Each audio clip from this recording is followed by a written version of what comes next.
Science Council and an astrophysicist at the Center for Astrophysics, Harvard-Smithsonian. Our panel is here to present groundbreaking results in our very own galaxy. We will have time for questions after the presentation, so please hold your questions until then. We'll be taking questions both from members of the news media, in the audience, and online. Media viewing online can submit their questions to eht@nsf.gov.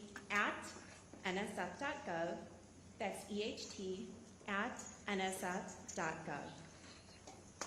And now I'm pleased to introduce Dr. Karen Marangel, the National Science Foundation's Chief Operating Officer. Dr. Marangel?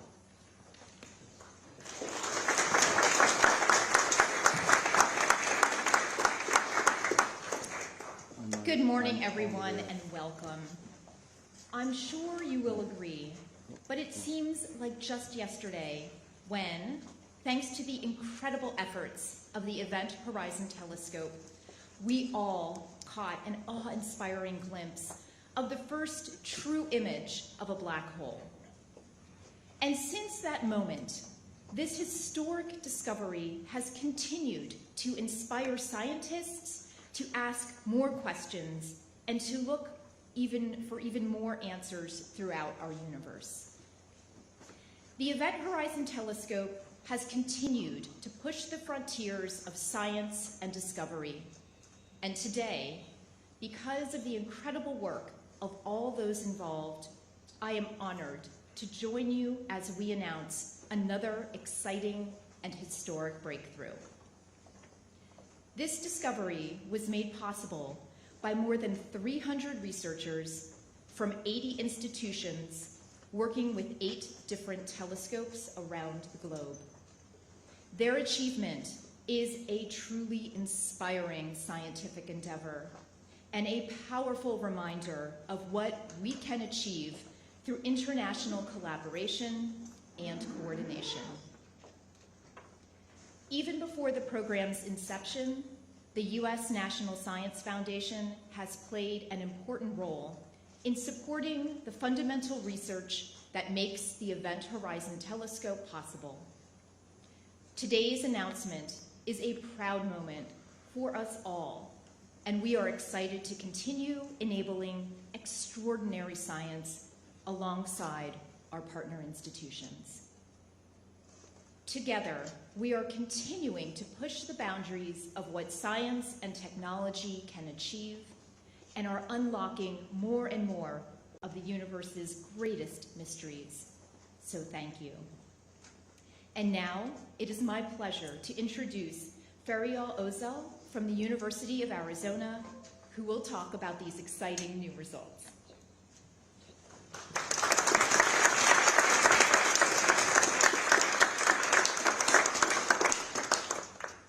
Good morning, everyone, and thank you for being here while we share with you our exciting new results about our galaxy, the Milky Way. Our home in this universe, what fills our night sky on a dark summer night. At its heart, towards the constellation Sagittarius, is Sagittarius A star, the supermassive black hole suspected to reside there. A source that has been a focus of intense astronomical studies for decades. Observations of stars orbiting around it revealed the presence of an object that is very massive, 4 million times the mass of our sun, but also very faint. For me personally, I met it 20 years ago and have loved it and tried to understand it since. But until now, we didn't have the direct picture confirming that Sag A star was indeed a black hole. Today, the Event Horizon Telescope is delighted to share with you the first direct image of the gentle giant in the center of our galaxy, Sagittarius A star.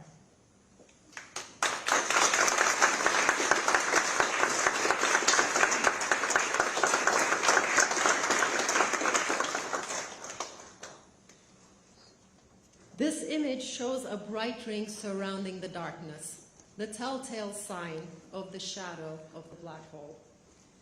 Light escaping from the hot gas swirling around the black hole appears to us as the bright ring. Light that is too close to the black hole, close enough to be swallowed by it, eventually crosses its horizon and leaves behind just a dark void in the center. Getting to this image wasn't an easy journey. It was one of building a worldwide telescope array and a global collaboration. One of getting and processing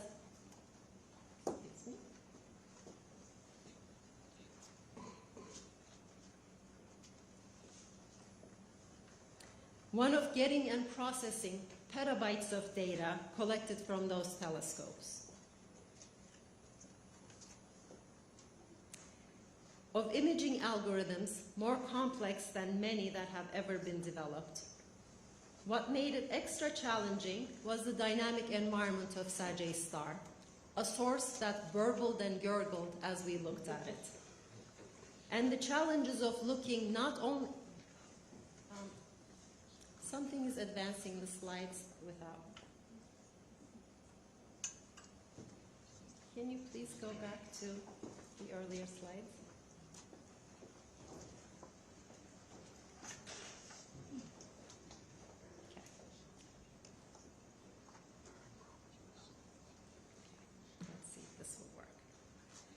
What made it extra challenging was the dynamic environment of Sagittarius star, a source that burbled and gurgled as we looked at it. And the challenges of looking not only through our own atmosphere, but also through the gas clouds in the disk of our galaxy towards the center. It took several years to refine our image and confirm what we had, but we prevailed. The HD collaboration has indeed been hard at work, imaging black holes with exquisite resolution using new techniques. In 2019, we revealed the very first such image, that of the supermassive black hole in the M87 galaxy.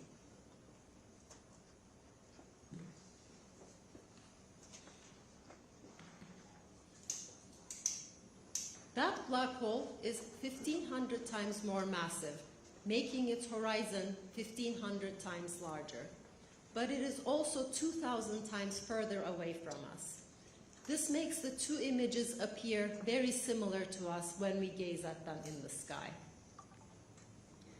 But the two black holes couldn't have been different from each other in practically every other way. The one in M87 is accumulating matter at a significantly faster rate than Sagittarius star. But perhaps more importantly, the one in M87 launches a powerful jet that extends as far as the edge of that galaxy. Our black hole does not. And yet, when we look at the heart of each black hole, we find a bright ring surrounding the black hole shadow. It seems that black holes like donuts. I wish I could tell you that second time is as good as the first when imaging black holes, but that wouldn't be true. It is actually better. Now we know that it wasn't a coincidence. It wasn't some aspect of the environment that happened to look like the ring that we expected to see. We now know that in both cases, what we see is the heart of the black hole, the point of no return. These two images look similar because they are the consequence of fundamental forces of gravity. Space-time, the fabric of the universe, warps around black holes in exactly the same way, regardless of their mass or what surrounds them. This is what we had hoped to find, given the predictions of Einstein's theory of general relativity. And it is exactly because of this fact that we are able to use these new observations, the image of Sagittarius star, to perform one of the strongest tests of general relativity to date. What was remarkably helpful to us when performing this test was the amount of information we already had about Sagittarius star before our observations. The astronomy community has monitored for decades the motion of stars around the dark center of the galaxy. By tracing these orbits, we have come to know the mass of the black hole with extreme precision. That allowed us to make a prediction for how big the image and the black hole shadow should be, if Einstein's theory is right, with no wiggle room and no parameters to adjust. The only way to change the size of the shadow is if we change the theory. And what we found was that our image was in very close agreement with theoretical predictions. These observations leave us very little freedom to change Einstein's theory of gravity. Now we have two laboratories in the sky, M87 and Sagittarius star, for exquisite tests of extreme environments. We learned so far that we understand gravity pretty well. But as you will hear later, as sophisticated as our simulations are, we discovered that we still have a ways to go with modeling their turbulent environments. Now I'd like to introduce Vincent Fish from MIT Haystack Observatory, who is going to tell us how this was accomplished.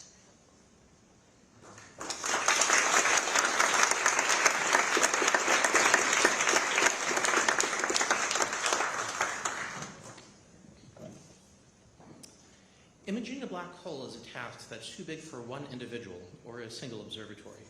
As we found out the first time around, it's a lot of work. Large teams of people have to pull together to handle the science, engineering, and operations. It also requires many telescopes. To distinguish the ring-like structure in Sagittarius star, our telescope had to be almost as big as the Earth. Fortunately, the technique of interferometry allows us to link pairs of telescopes that are very far apart into the equivalent of a planet-sized telescope. We use this technique both for Sagittarius star and the black hole in M87, or M87 star as it's called. But these two black holes are quite different from each other, as Fario described. And for reasons Katie and Michael will explain, imaging Sagittarius star turns out to be a lot harder. Today's results come from the same 2017 observing run as M87 star, but with a big difference. The South Pole telescope at NSF's Amundsen-Scott South Pole Station observed Sagittarius star, whereas M87 star was completely out of view. So while we had 7 telescopes to see M87 star, all 8 could see Sagittarius star. The South Pole telescope is perfectly suited to observe Sagittarius star, both because it can see it continuously and because it significantly increases the resolution of the array. In interferometry, each radio telescope is at a different location. By correlating their signals and studying the resulting data, we can reconstruct images of the source. The more telescopes, the better. The farther apart they are, the more we can zoom in on the source. Turning pairs of telescopes into the nodes of an interferometer is a process similar to everyone shaking hands with everyone else in a room. You need at least 2 people, and the number of handshakes grows very quickly as you add more people to the group. So the amount of data we get also grows very quickly with each telescope we add to the EHT. When we observed Sagittarius star, 8 telescopes collected around 3.5 petabytes of data. That's equivalent to about 100 million TikTok videos. It's way too much data to stream over the internet. We actually have to ship hard drives around. But just gathering the data isn't enough.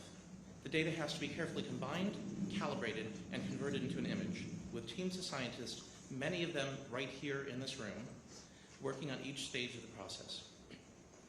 After the observing sessions, teams from each site ship hundreds of hard drives back to the correlation centers in Westford, Massachusetts and Bonn, Germany, where supercomputers combine the signals and produce raw input data. The calibration team combines the raw data with information about the sensitivity of each telescope to form the data used by the imaging teams. And then the imaging teams process the information using a variety of methods to reconstruct the best possible images of the hot plasma surrounding the black hole.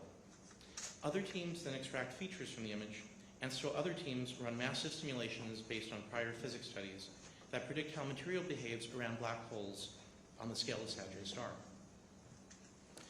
Coordinating all those intensive efforts to image M87 star was already incredibly difficult, and the global pandemic emerged right as we pivoted to Sagittarius star. The pandemic slowed us down, but it couldn't stop us. Our collaboration meetings and workshops were moved fully online, but there's no substitute for getting together in the same room and working through hard problems. But Sagittarius Star brought a number of new specific challenges, even though it is closer to Earth. First, M87 star doesn't change very quickly, but Sagittarius Star does. In this sequence of model images, 1 second is equivalent to almost 2 days. Imaging a rapidly spinning turbulent source like Sagittarius Star is a lot harder than it was for M87 star. As Katie will describe, material swirls around M87 star over the course of many days, but it takes only a few minutes for material to move around close to the horizon of Sagittarius Star because it is much smaller. It changes quickly, so we had to collect our data quickly. To further complicate things, we see Sagittarius Star through an enormous amount of material in our own galaxy, which scatters the radio waves and blurs the image. But years of observations at other wavelengths have made it possible for astronomers to partially mitigate the effects of this blurring. The result is an image that, until we finished our analyses, we were never sure we could get. Our collaboration's remarkable image of Sagittarius Star and our scientific conclusions were a combined effort that involved not just the handful of us on stages around the world today, but more than 300 people all working together, united by our fascination with black holes. We are especially grateful for our students, postdoctoral researchers, and early career scientists who worked very long hours to produce these results. Yet the EHT collaboration does not operate alone. As detailed in our 6 papers, we work together with other teams of astronomers observing signals across the electromagnetic spectrum, from radio waves to infrared and X-rays, all of which provide us with important context to understand the image. Our results build upon decades of studies by other groups that establish that Sagittarius Star contains a dark, massive object, characterizes its properties, and obtained accurate measurements of its mass and distance. We especially want to recognize the hard work by Nobel laureates Andrea Ghez and Reinhard Genzel and their teams studying the orbits of stars around the galactic center. Some scientific results are the work of small teams. Imaging Sagittarius Star took an entire planet. And now I'd like to introduce Katie Bauman of Caltech, who will talk about how we captured this black hole image.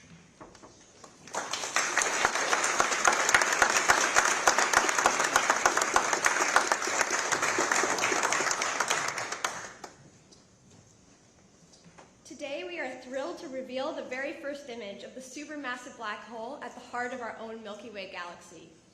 This image from the Event Horizon Telescope required more than just snapping a photo from telescopes at high mountaintops. It is the product of both technically challenging telescope observations and innovative computational algorithms.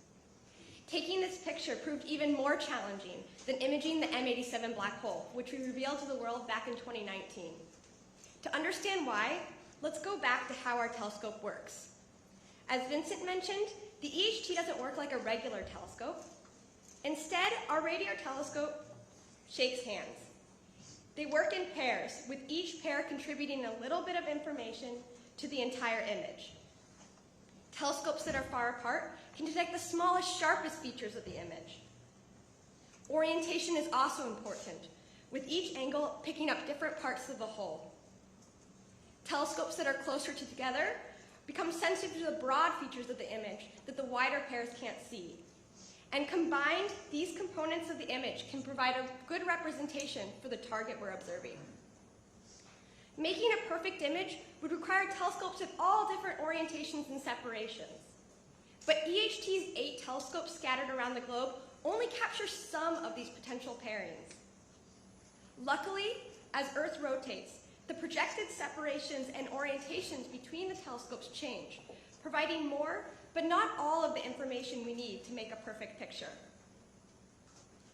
As Michael likes to say, taking a picture with the EHT is a bit like listening to a song being played on a piano that has a lot of missing keys. Since we don't know when the missing keys should be hit, there's an endless number of possible tunes that could be playing. Nonetheless, with enough functioning keys, our brains can often fill in the gaps to recognize the song correctly. This was also the case for imaging M87 star. But for Sagittarius Star, there was another daunting challenge that we couldn't ignore. The hot gas spiraling around these 2 black holes moves at roughly the same speed.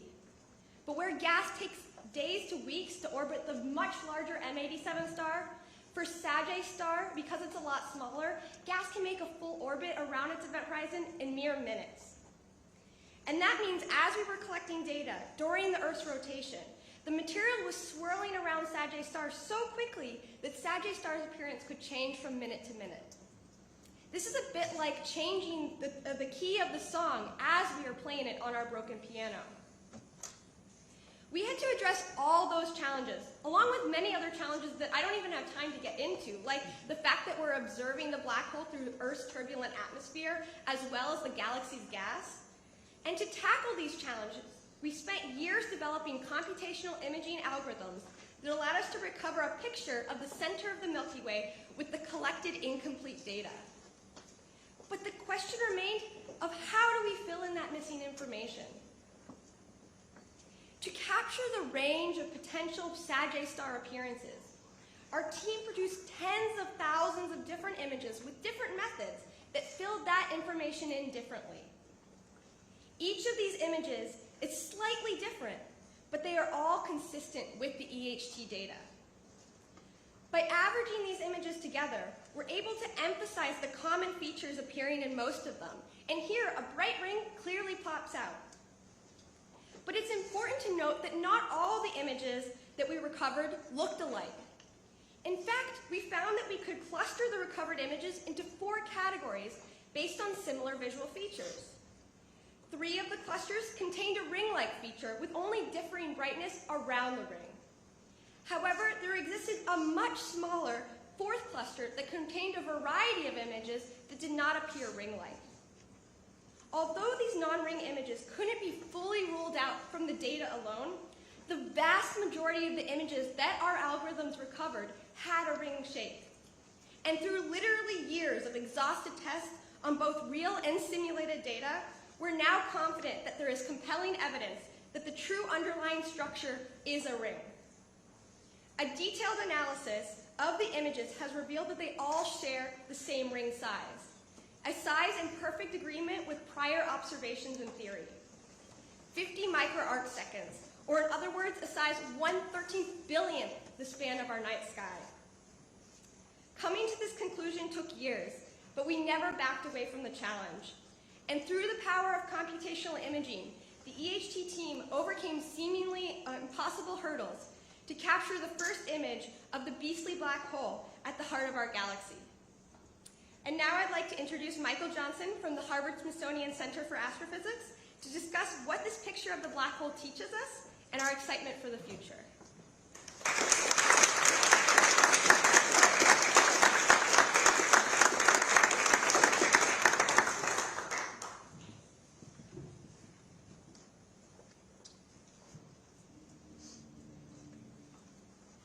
The EHT has turned the center of our galaxy into a cosmic laboratory. We are peering into a new environment, the curved spacetime near a supermassive black hole. And it is teeming with activity, always burbling with turbulent energy and occasionally erupting into bright flares of emission.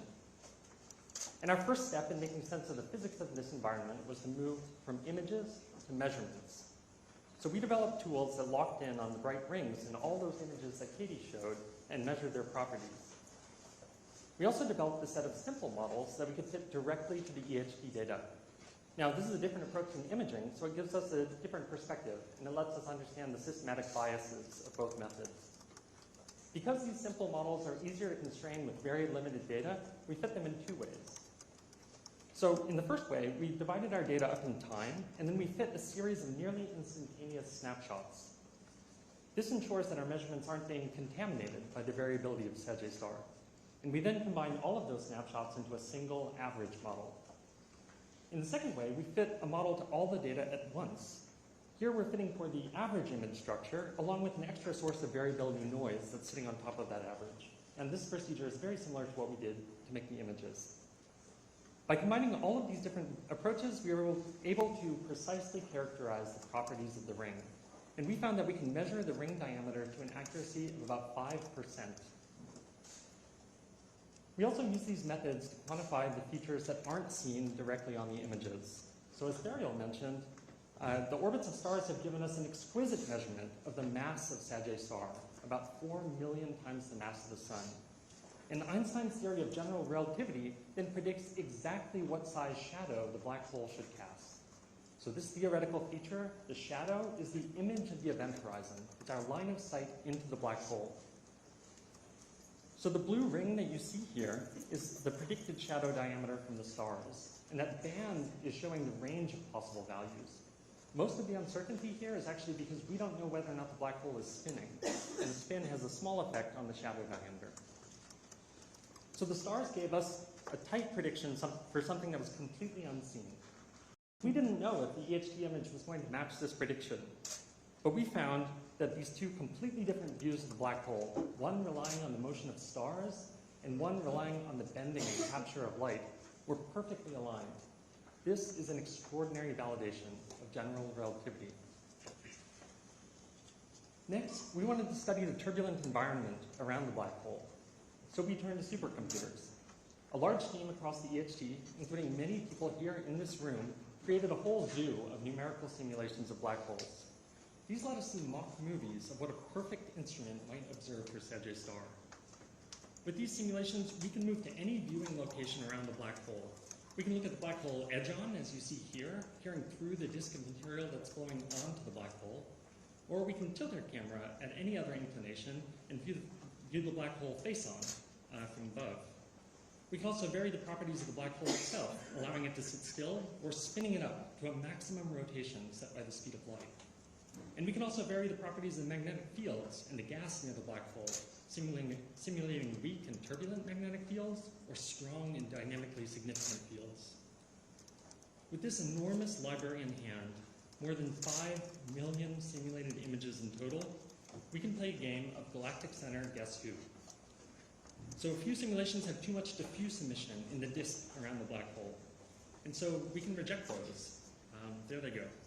Most of these have rings that look different than the ring on the EHT image, so we reject those too. Some of them produce too much light at other frequencies. And some of them have bright outflows that we don't see in the galactic center at longer wavelengths. So we're left with only a handful of simulations that can describe nearly all the features that we observe. And these simulations reveal an absolutely remarkable environment. First, we see that only a trickle of material is actually making it all the way to the black hole. If Sagittarius star were a person, it would consume a single grain of rice every 1,000,000 years.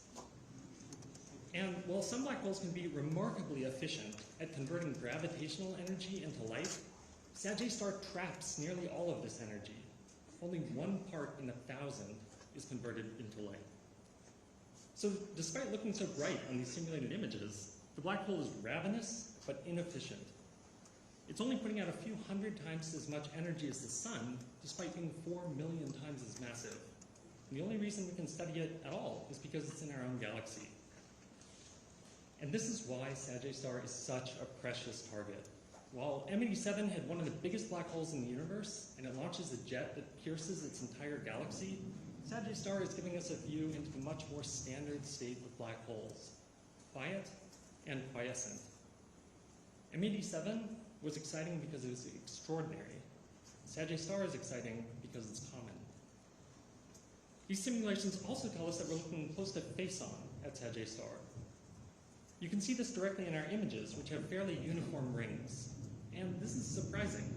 Even though we're peering through the plane of our galaxy to look at this black hole, we see the black hole's not aligned with the galaxy. It's actually tilted towards us. These new results are a triumph of computational astrophysics, creating models that can reproduce nearly all the properties of Sagittarius star that we observe. But we're seeing cracks in the foundation. None of our simulations is consistent with all the properties of Sagittarius star. In particular, our simulations are too variable. We've actually had trouble simulating a source that is as quiet as Sagittarius star. So this is driving us to making even better measurements and sharper images. And the first challenge we need to overcome is the scattering.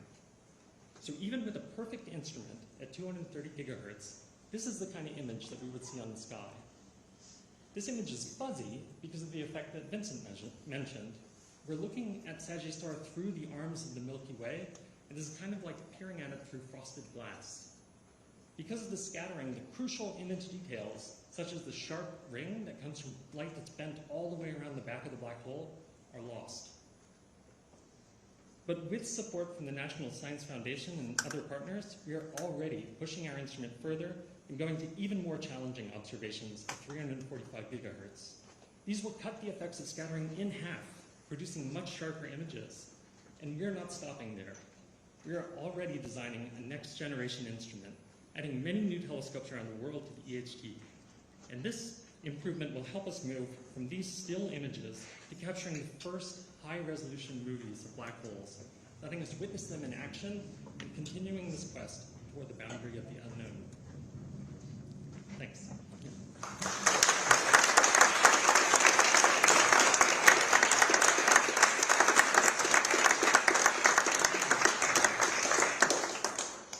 Thank you all.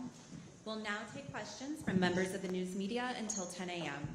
Please raise your hand, wait for a microphone, and identify yourself and your outlet. Please ask one question and hold follow-up questions so everyone has an opportunity to ask. If you're viewing online, submit your question to eht@nsf.gov. Every third question will be from reporters viewing online. Please be sure to include your name and outlet with your submissions. We are here today to talk about the amazing results presented by our panelists about Sagittarius A-star. Any question not related to the result will be directed to the cognizant subject matter expert after the press conference. We will follow up with any questions or topics we cannot cover today. With that in mind, we're ready to take questions. Please remember to say your name and outlet. Thank you. Seth Borenstein, the Associated Press. I guess more for Dr. Ozell, but you described Sag A-star as a gentle giant and quiescent, but Dr. Bowman called it beastly. There's sort of a general public view of black holes as this horrible, violent, scary, dangerous place where nothing escapes from. Is what you're seeing more peaceful than what the lay people think of as black holes, and is it changing the way we should be thinking of black holes, or is it still a real violent place, just comparatively less violent? That's a very good question. Thank you. The way black holes behave depend a little bit on the amount of material that is falling onto them. The one in the center of our galaxy, Sagittarius A-star, is actually, as Michael mentioned, eating very little. And because of that, its environment is relatively gentle. When we say that, of course, the temperatures and magnetic field strengths are still quite high. So that is leading to, and the motion of the gas around it is still turbulent. So that is leading to the kind of burbling and gurgling that Katie described. And that is making our imaging and our life when we're trying to get a still shot of our moving object a little bit difficult. But in reality, when we talk about the turbulent environment of a black hole or any object, there are actually two types of things we think about. Time scale and just how much it varies, how much the brightness varies. And what Sag A-star showed us is that our predictions for how much it should vary was actually too much. So it turned out to be a gentler, more cooperative black hole than we had hoped for in the past decade of simulating its environment. So we love our black hole. Next question. Name and outlet, please. Hey, it's Seth Fletcher with Scientific American. Were you able to measure its spin? Comment on that briefly. So we simulated all these different movies, and some of those had non-spinning black holes, and some of them had spinning black holes. It turns out that all of the ones where the black hole wasn't spinning were ruled out. So our simulation library is giving some evidence that the black hole is spinning. Now, what we'd really like is to be able to point to something on the image and say, oh, that little feature, that's how we know it's spinning. Something like the shape of the ring, the sensitivity of spin. but we don't have that level of sensitivity right now.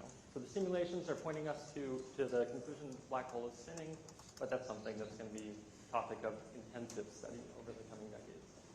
Great, thanks. Thank you. And we're going to take an online question now from Ed Brown from Newsweek. Now that the EHT has achieved its primary goals of imaging M87 and Sagittarius A*, what is next for the project? I can take this. So far we have static images of M87 star and Sag A*, but as you see in the simulations, there's a lot of exciting physics to be gotten at by making a movie. And so we want to watch material move around these sources. M87 star will be the easier source for this. It sits still for its photograph. You take a picture today and you throw all of your data together in the pot and make a nice image. But that also means that you need to wait a while for it to move. And so the Event Horizon Telescope has up to this point operated in kind of a campaign mode where we observe a few nights out of a 10 to 12 night window. And over that time, M87 just barely turns, barely changes. We have a series of technical developments at the observatories that will allow us in a couple of years to be able to switch observations on and off pretty easily so that we can observe it for months at a time and actually see it move. Sag A* is harder, and maybe you want to talk about technique and Michael on the Sure. process. Yeah, so as Vincent said, like one of the big goals for us going forward is not just to see a still image of the black hole, but actually see the black hole as it's evolving, as the gas is slowly falling in towards the event horizon. And to that end, we did try this with the 2017 data. We tried to use the data that we got to try to recover a movie. And so we developed algorithms that allowed us to not just make static images, but movies. And we applied these to the data.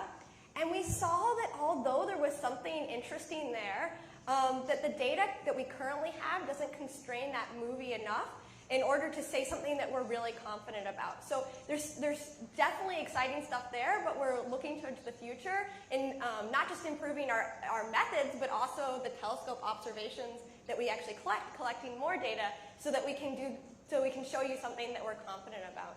Michael, I don't know if you want to talk about future. Well, it's hard to convey just how much more information there is here. So, progressively, here you're only seeing the total intensity of the light that's being emitted. Our next step will probably be to make polarized images of Sag A*. We can see the magnetic fields near the black hole and see how they're dragged by the black hole itself. In addition to that, this is a single color image. We're denoting brightness by the color here, but it's really sort of some equivalent of a black and white image for us. And so we're looking at expanding to observing with multiple frequencies to really see an image in color. And that will tell us enormously more about the source. And then we're adding all these new telescopes. I mean, we know that there's more to see here. We know that there are sharp features that are tight predictions from general relativity. This is how we can push our theories further.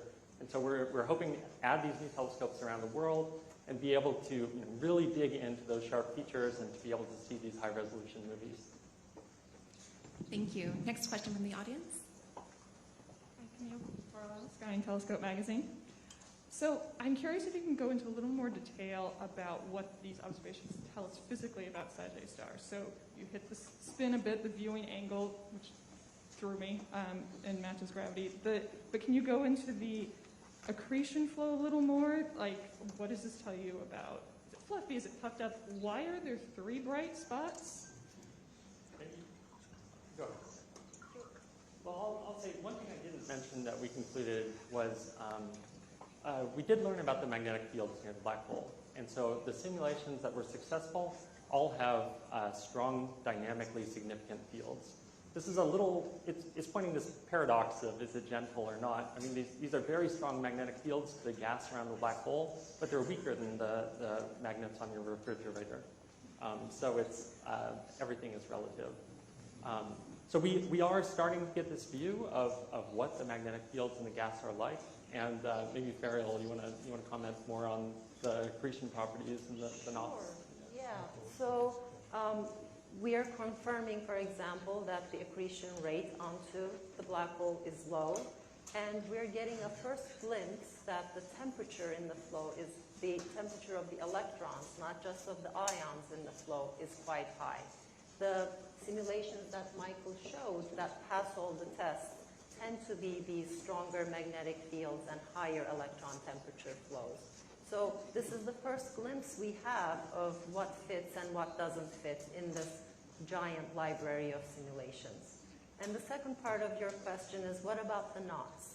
When we look at these simulations, it is natural to expect brightness changing in a naughty way around the black hole. So that is something that's theoretically expected. For example, when a part lights up because it's more magnetically dominated, or a feature in the accretion flow is brighter than the rest. However, in our case, we don't trust the knots that much. In Katie's simulations of the top set, what we call the top set, all the different ways of filling in the missing information, you may have noticed that the knots move around a little bit. And those knots also tend to line up with the directions in which we have more telescopes. So even though from a theoretical point of view it's natural to expect these brighter spots, in our images we don't trust them to that extent yet. Next question from the press. Hi, Marina Korn from The Atlantic. Can each of you talk a little bit about how this picture makes you feel? One particularly exciting thing about this result, unlike with the black hole in M87, is that this supermassive black hole is ours. So when you look at this image and you take off your scientist hats, what comes to mind for you?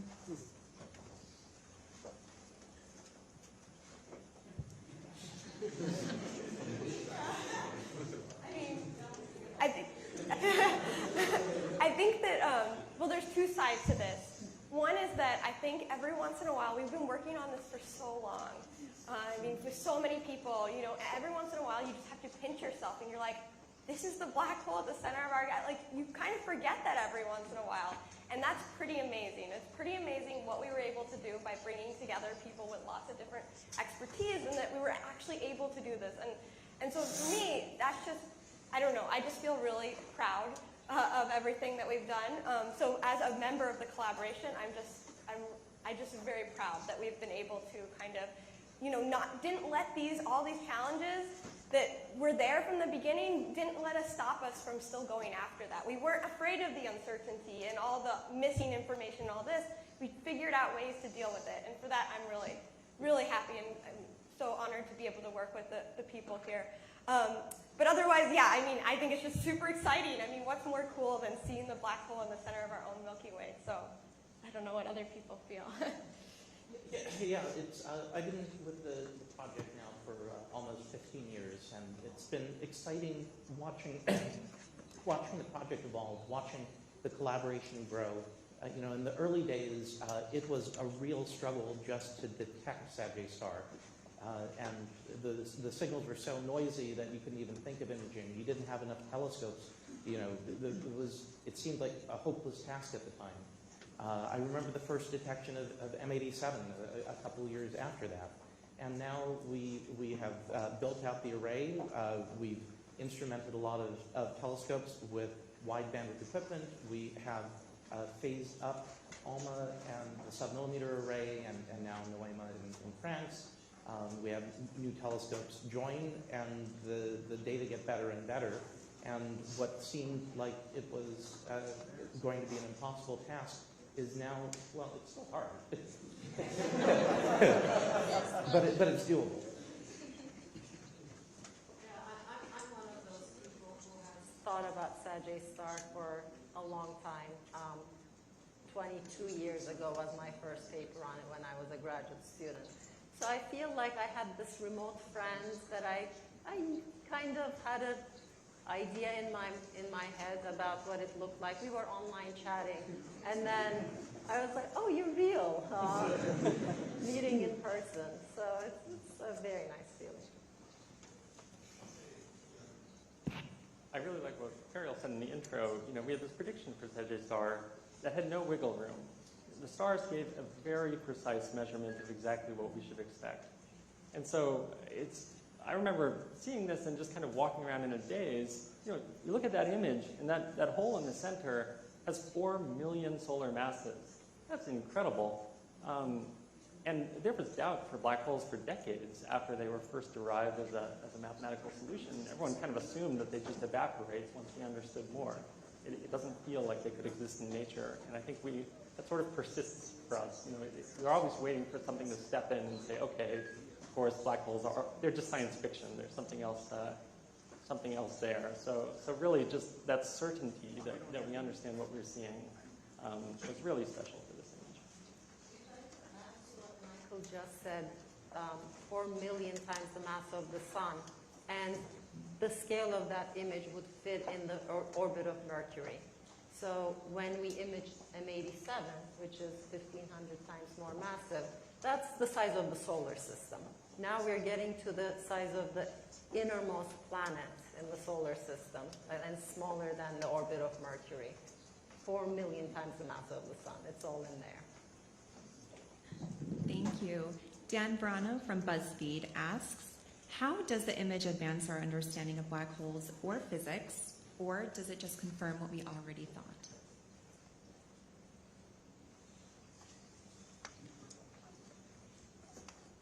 Okay, let's move to, okay. So it's a good news and bad news story, I think. The great news is that we keep pushing the limits of how we can test our theory of gravity, which we really expect to break down somewhere. We know about the incompatibility with the microphysics. We know that it should give us a hint at some point of maybe something different than how we formulate the theory of gravity with general relativity right now. And yet we keep pushing to different scales of mass, all the way from stellar mass black holes with LIGO to Sagittarius star in the middle to M87 at 6 billion solar masses. And we go to as close to the horizon as our telescopes allow. And we don't see a crack in that theory yet. We are hoping it will show up somewhere. But at the same time, it's the first time we're trying to really test our models of the environment of black holes. How do they accrete mass? How do we understand that plasma? And as Michael was discussing, that's not perfect yet. So we've learned actually quite a bit about what might be missing from our simulations at this point. Thank you. Question from press in the audience? Okay, we have did you want to follow up?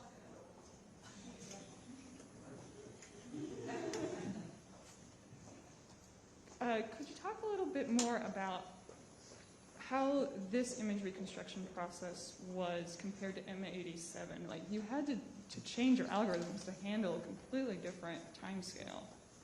What went into that? Yeah, imaging Sagittarius star was a bit of a messier story than imaging M87 star. So for M87, it was like, this amazing thing. We had split into these different teams, and we had independently imaged, and we came together, and it was all the same, and we all celebrated. And then, we worked hard to make sure that we hadn't screwed up and stuff. But it was a very clear-cut story. But in Sagittarius star, we started with the same process. We started with the different imaging teams and everything. And what we found is the imaging teams were like, I don't want to show my image, because we couldn't figure it out. Even within every imaging team, it wasn't very clear. And so then when we came together, we saw, okay, well, mostly the imaging teams are seeing these rings, but maybe, but there's this other stuff there, and what's going on with that? And so that's really, what we have spent years trying to figure out. Why is this? And, we couldn't just get at it by just looking at the data. We really had to understand how our methods work in different kind of situations. So for that, we developed, not just developing new methods that had to deal with the variability and stuff, but also developing simulations where we could actually make mock data sets as if we were actually observing something that was evolving kind of like Sagittarius star, and seeing how our methods worked in those situations. And one thing that built a lot of confidence in us is that we saw even when we were when we made a data set and we pretended that we had made observations of it with the Event Horizon Telescope, adding all the different kinds of crazy noise into it and everything, we also saw that we recovered sometimes non-ring shapes at a similar percentage of the time that we did with Sagittarius star data.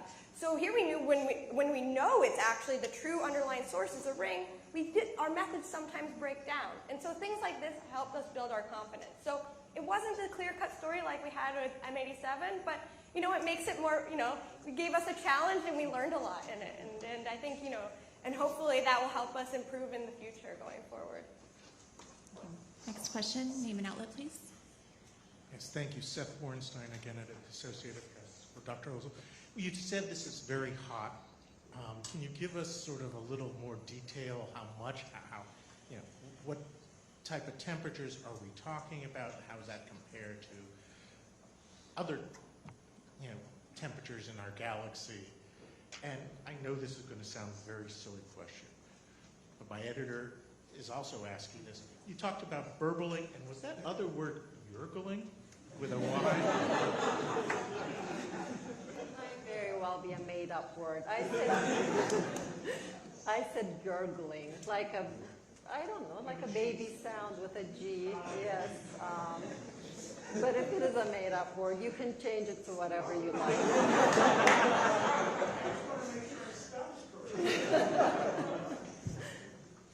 So the temperatures we're talking about are really high. I don't know what to compare it to because we are talking about for the ions. What is 10 to the 12 Kelvin?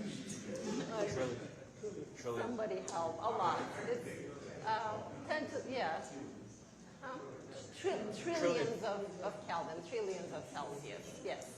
And what we're seeing is that, and what we suspected for a long time through numerous theoretical studies that tried to explain the earlier data on Sagittarius star, is that the electrons in that flow in the same space are also hot, but not as hot as the ions in that space. So it is so hot that, of course, electrons are stripped from hydrogen and helium, so we have a plasma, a mixture of just ionized particles.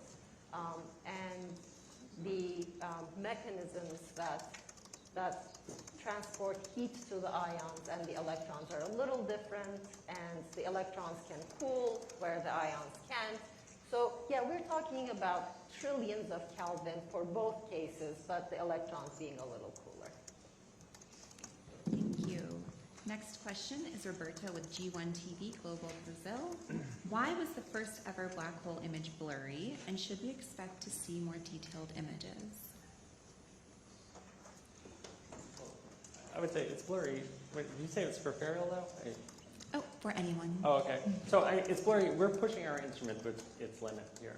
So every telescope has something we call the diffraction limit. It's the finest features that it can see.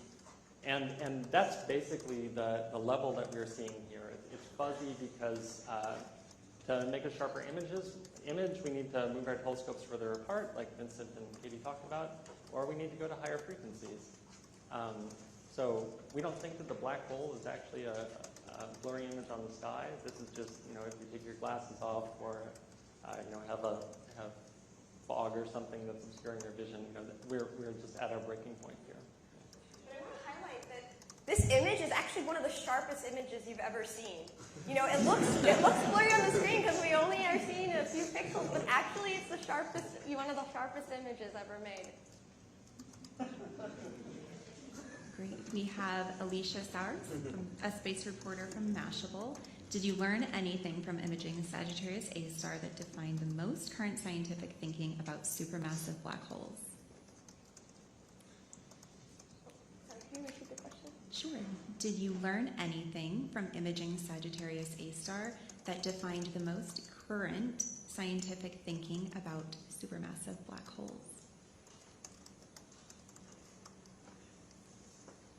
I'm not sure if this is the most current, but we know that black holes, supermassive black holes, exist in different environments throughout the universe. We know that they start forming very early. We don't exactly know through what mechanism? Is it single, very massive stars, or is it clusters of stars that start becoming the seed for these supermassive black holes? But throughout cosmic time, they evolve with their galaxies. It's a very dynamic give and take between the supermassive black holes at the centers of galaxies and their environments. And they go through periods where there is a lot of material around them. So they go through these quasar phases where it is more powerful. I would not want to be near a quasar. And then they go through these quiescent phases, like the one in the center of our galaxy, where matter is just trickling in, and they go through a different type of environment that actually allows us to image the way the Event Horizon Telescope images. We would not be able to image a quasar with our techniques, but we are able to image black holes like Sagittarius A star and M87 with our techniques. So I think in terms of contributing to our understanding of the diversity of the environments and just being able to probe how this process works and how black holes grow, it is a pretty current understanding, I would say. Do we have any press in the audience who'd like to ask another question? Lucie Obo for AFP. So 2 questions. You talked a lot about a future film, movie of a black hole. When could we expect that? Could you give us any clue of when do we expect it? And the second question might sound a bit silly, but why is it at the center of our galaxy? Thank you. First one. So for M87, we hope to be able to switch into what we call agile observing, switch telescopes into the VLBI mode for the EHT, and then you take your observation, they can go back and do their other science the rest of the time in 2024. Now, that doesn't mean a movie in 2024. The data has to be processed, and who knows what sort of imaging techniques, dynamic imaging techniques will have to be developed for that movie. But a few years after that for M87. And you had a second question? Yeah.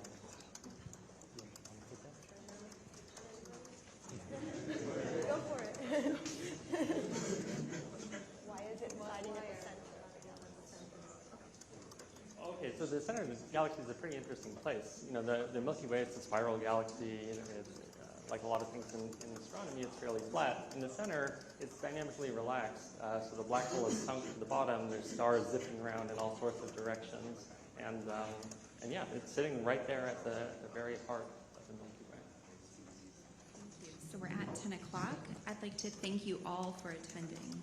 If you have further questions, staff from the National Science Foundation is here to assist you. Thank you for joining us today, and this concludes our live stream. We just wanted to say, the panelists had mentioned many times, that this is a team effort. A lot of people are here in this room, all the green badges. We just wanted all the EHT scientists to stand, and we'd like to acknowledge you, our colleagues. Please.